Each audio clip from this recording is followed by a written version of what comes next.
पाहतोय एक मताने जे आहे ते संमत केलेलं आहे, मात्र विरोधकांनी कुठेतरी ऍक्शन घेतलं की आपण नाही, असं आहे की हेच भाषण देवेंद्र फडणवीसनी 2018 साली केलं होतं की आम्ही आता टिकणार आरक्षण देऊ, आम्ही सगळी काळजी घेतलेली आहे.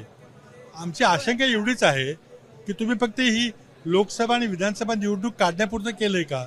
त्यानंतर मग सुप्रीम कोर्टात जे व्हायचे ते होईल. भोसले कमिटी शासनाने नेमली होती, त्या भोसले कमिटीने सर्वोच्च न्यायालयाच्या निकालावर विस्तृत टिप्पणी केली होती. त्यात सगळी काळजी घेतली आहे का? नाही तर आता तोंडाला पानं पुसलेली आहेत. आमची दुसरी मागणी अशी होती की जरंगे पाटलांना तुम्ही जे आश्वासन दिलेली आहेत, गुप्त आश्वासनं, ती पूर्ण केली आहेत का? त्याचं समाधान झालंय का? कारण सगळा मराठा समाज त्यांच्या मागे उभा आहे आज. तर त्यामुळे काय चाललेलं आहे, अशी गुप्तता का पाळली जाते, असं घाईगर्दीत हे का करताय? आम्ही एकमताने पाठिंबा द्यायला कबूलच केलेलो.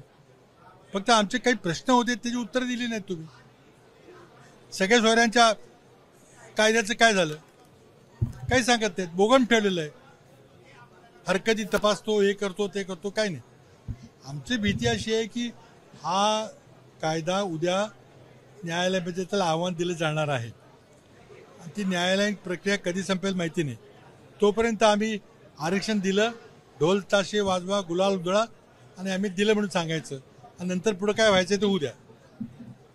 त्याला कोणी जमावत, जसं देवेंद्र फडणवीसने धनगर आरक्षण निवडणुकीपूर्वी दिलं होतं आश्वासन, पुढं काय झालं त्याचं? त्यामुळे ही फसवणूक आहे. विश्वासात घ्यायला सरकार का घाबरते आम्हाला समजत नाही. आमचा तर पाठिंबाच आहे. तुम्ही असं का लपून छपून असं का करताय मला समजत नाही. आता 12 दिवसामध्ये सुक्रे कमिटीने काय माहिती घेतली आणि ती आता वर्षभर गायकवाड आयोगाचा अहवाल सुप्रीम कोर्टानं फेटाळला, तर आता 15 दिवसाचा अहवालाची माहिती ती आता कसं मान्य करतील? आता आम्हाला ह्याची शंका, याची उत्तरं दिली पाहिजेत.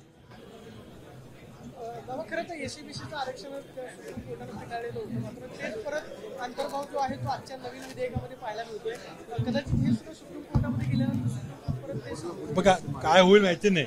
पण या विधेयकामध्ये फक्त 12-13% ऐवजी 10% आरक्षण दिलेलं आहे.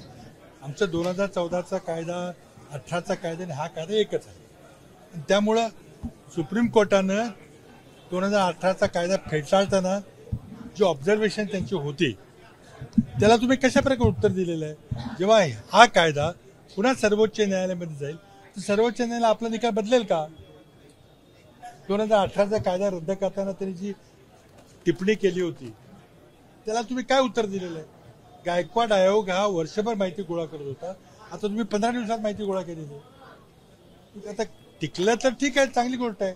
पण आता आम्हाला भीती आहे की लोकसभा आणि विधानसभेच्या निवडणुकीपुरतं हे गाजर दाखवायचं आणि पुढे काय व्हायचं ते होईल.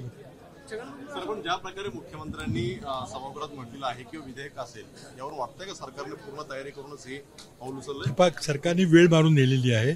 एका बाजूला मराठ्यांचं आंदोलन चाललेलं आहे, दुसऱ्या बाजूला काहीतरी मध्यम मार्ग काढायचा प्रयत्न केलेला आहे. ओबीसीना ही देखील सांगितलं की तुमचं आम्ही आरक्षण काढणार नाही, पण ओबीसीना किती दाखले दिले त्याची माहिती सरकार देत नाही.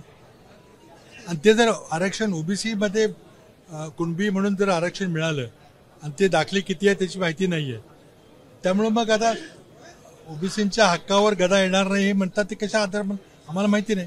भुजबळ मंत्री आहेत आणि भुजबळाने अशा प्रकारे सुरक्षेचा मुद्दा उपस्थित करणं नाही. आता तो सुरक्षेचा मुद्दा कुठल्याही आमदारांना उपस्थित करता येतो, खरं म्हणजे कुठल्याही नागरिकाला करता येतो. त्याला संरक्षण देण्याची जबाबदारी सरकारची आहे.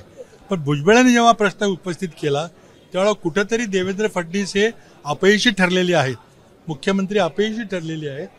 तर सुरक्षितता देण्यामध्ये, प्रदान करण्यामध्ये असा त्याचा अधोरेखित त्यांचा अर्थ होता.